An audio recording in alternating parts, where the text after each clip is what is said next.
Oui, enfin, le coltan extrait sur votre territoire ou sur le territoire de votre voisin, c'est un peu comme le pétrole extrait ici ou là. C'est impossible de savoir.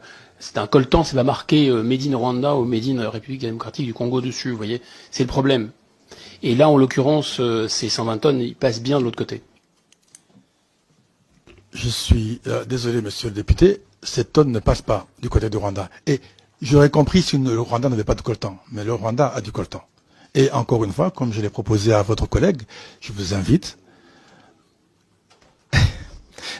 Vous ne voyagez pas ensemble, d'accord.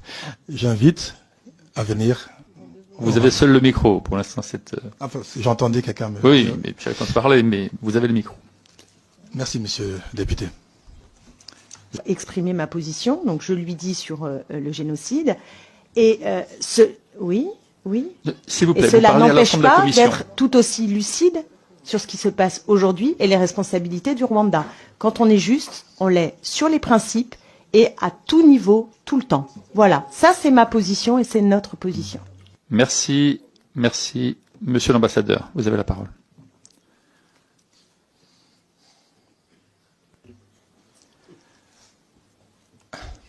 Monsieur le Président, Mesdames et Messieurs les députés, si vous permettez, je vais juste commencer par commenter un peu sur le...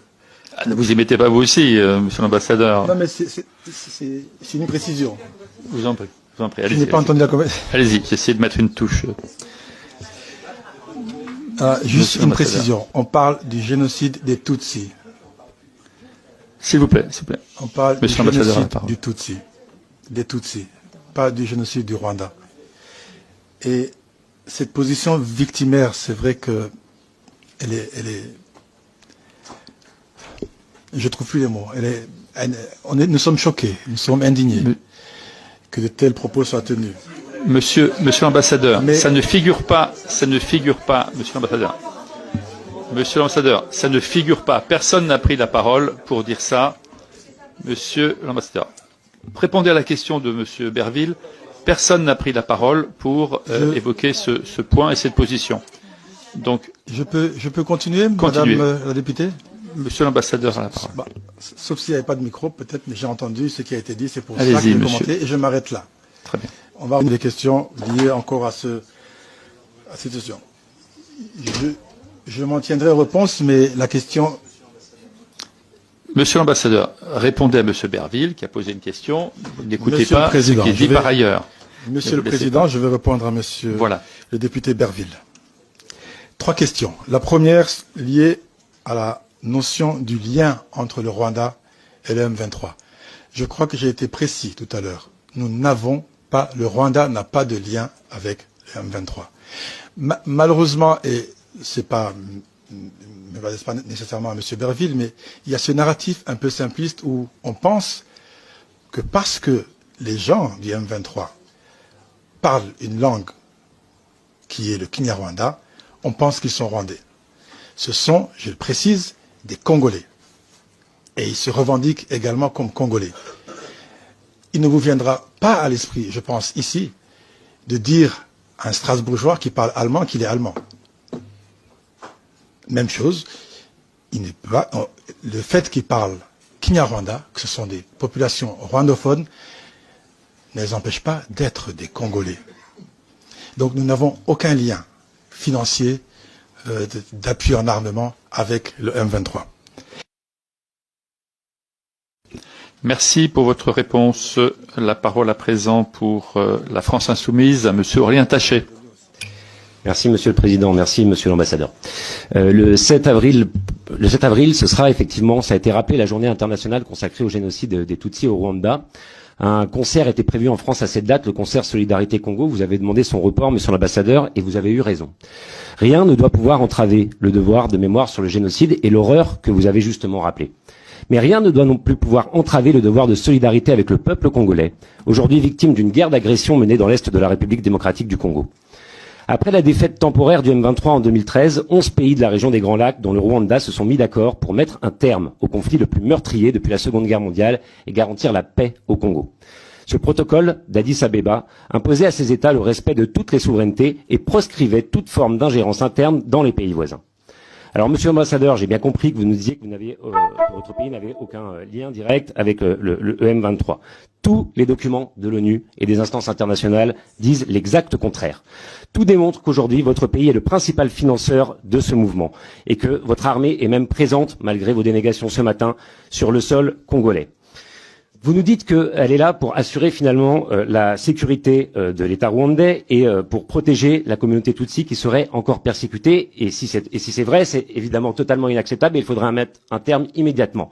Mais qu'est-ce que vous pouvez nous apporter comme preuve de l'effectivité d'un seul acte attentatoire à la sécurité du Rwanda dans la période récente commis depuis le territoire congolais ou de cette persécution? Car tout porte à croire au contraire que l'objectif premier du M23 et de l'armée rwandaise est de capter les nombreux minerais que compte la région. Tout cela est en revanche parfaitement documenté. L'ONG Global Witness estime par exemple que 90% du volume de cobalt exporté par le Rwanda est introduit illégalement dans le pays depuis le Congo. Aucune action de groupe terroriste n'est effectivement tolérable, mais aucune action de groupe terroriste ne peut justifier non plus le massacre de populations civiles ou la volonté d'annexer un pays. Alors, monsieur l'ambassadeur, je vais vous poser une question simple. Est-ce que votre gouvernement compte ou non appliquer la résolution 2773 du Conseil de sécurité qui demande le retrait immédiat des troupes rwandaises et du territoire congolais et la cessation de tout appui au M23? Et est-ce que, puisque vous avez parlé de solution politique, la solution politique que vous imaginez, enfin celle que vous avez à l'esprit, garantira bien l'intégrité territoriale de la République démocratique du Congo? Merci. Merci, monsieur le député. Monsieur l'ambassadeur, je vous laisse quelques secondes et vous avez la parole quand vous le souhaitez. Merci beaucoup, monsieur le député. Je crois que j'ai dit tout à l'heure, au risque de me répéter, les rapports des experts des Nations Unies, nous refutons. Et je le dis, je le précise ici, les rapports des Nations Unies. Je suis désolé, ils ne sont pas la Bible, les rapports de ces experts. Et encore une fois, il n'y a eu aucune autre preuve, sauf des rapports. Ils ne sont pas venus sur le territoire, ils ne sont pas venus sur le terrain. Ils étaient à Kinshasa et ont fait des rapports. Ils sont retournés à New York et ont écrit des rapports que nous refutons.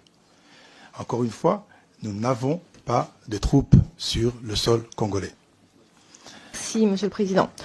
Monsieur l'ambassadeur, vous avez affirmé que le M23 est une armée congolaise défendant des Congolais réfugiés dans votre pays, au Burundi et d'autres. Pourtant, plusieurs rapports, et ça a été dit plusieurs fois par tous mes collègues, documentent un soutien logistique et militaire du Rwanda. Vous avez contesté la fiabilité de ces rapports. M23. Certes, nous comprenons leur combat parce que, comme je l'ai expliqué dans mon propos liminaire, voici une force qui défend des populations rwandophones se trouvant dans les terres du Kivu, sur leurs terres, et lorsque des résolutions ou des experts leur demandent de se retirer, ils vous répondent se retirer pour aller où? Ils sont chez eux. Ce sont des Congolais d'expression rwandaise, mais ce sont des Congolais dont une partie d'entre eux a pris les armes pour défendre les leurs.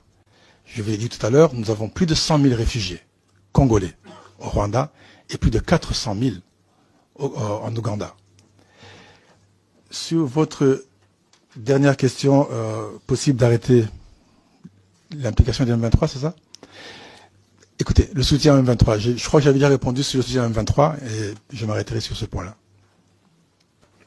Merci, monsieur l'ambassadeur. Je donne la parole à présent pour la gauche démocrate et républicaine à monsieur Jean-Paul Lecoq. Merci, monsieur le président.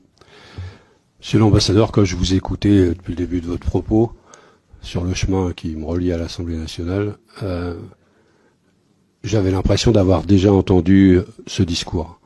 C'est souvent un discours utilisé pour justifier l'injustifiable. Le fait de dire on se défend. On agresse, mais c'est pour se défendre, c'est pour défendre notre population.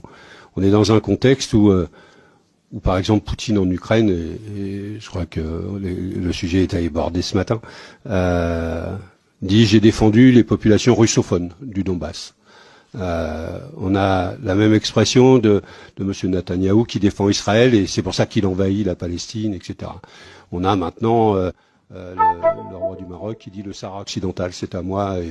Et donc j'interviens, c'est pour défendre, etc. Et d'ailleurs, il me faudra des terres supplémentaires qui seront en Algérie, en Mauritanie, jusqu'au fleuve Niger. Et vous avez les mêmes expressions. Moi, mes questions, elles sont simples. Puisqu'il y a débat, donc je vais pas savoir qui a raison, qui a tort. La justice internationale est là pour ça. Moi, j'ai pas la capacité d'enquête. Ce que je sais, c'est que ma force politique, le Parti communiste, a pris position et a défendu le peuple rwandais quand il y avait le génocide et a pris position et a réagi à ce moment-là. Ce que je sais, c'est que des matières premières sont actuellement extraites du Congo et vendues à l'échelle internationale. Par qui? Est-ce que c'est le Rwanda qui vend ces matières premières? Au nom de quoi? Enfin voilà, il y a quand même des sujets là-dessus. Le M23 est armé, est solidement armé. D'où viennent les armes? Est-ce que c'est mon pays, la France, qui vend des armes au M23? Je sais que mon pays vend des armes au Rwanda. Est-ce que ces armes ont été volées par le M23 dans les casernes rwandaises? Et donc, moi, je vous ai pas interrompu, Monsieur Berville. J'étais pas là quand vous parliez, mais je vous ai pas interrompu tout à l'heure. Hein. Et donc, est-ce que c'est ça? Et puis, comment à l'échelle internationale, beaucoup d'observateurs, jusqu'à l'ONU, dit il y a un sujet, le Rwanda est en train de bafouer le droit international, ne respecte pas les règles des peuples, et vous venez nous expliquer qu'il y a pas de sujet. Est-ce que vous avez raison contre la communauté internationale? Est-ce que la communauté internationale a quelque chose contre le Rwanda qui fait que tout se contraint? J'aurais aimé aussi que vous précisiez les choses dans ce domaine. Merci beaucoup, Monsieur Lecoq.